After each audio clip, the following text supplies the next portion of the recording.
Tapa Tower. Now, this was one of the most strategic points on the island during the Battle of Saipan. So the Japanese had the high ground initially. The Americans came in from the invasion beaches down there.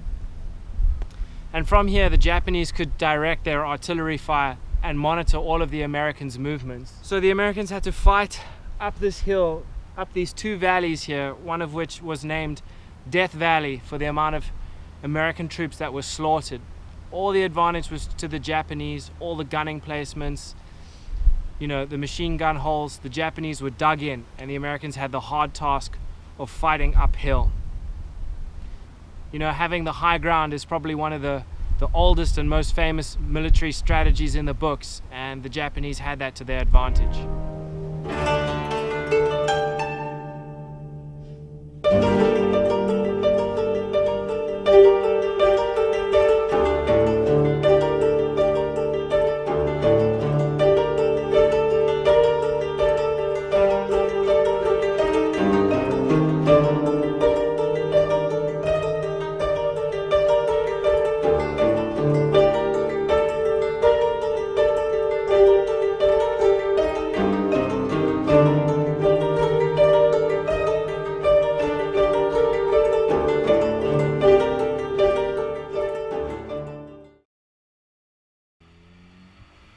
This is the one wreck that we had to use a boat to reach. I wanted to do it in the kayak, but the wind was just too strong. We waited a few days hoping that the wind would drop, but instead the wind just got stronger. And with our time on Saipan fast running out, eventually we had no choice but to use a dive company. I hate using dive companies, but that's a topic for another video. The boat took us straight to the wreck, so at least we didn't have to worry about the GPS location. Many of the dive operators incorrectly refer to the wreck as Zero Fighter, but this is in fact a Jake Seaplane. And here it is.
Hey guys, this is Banzai Cliff, and this area is in the north of Saipan, where the last remaining Japanese were holding out during the Battle of Saipan.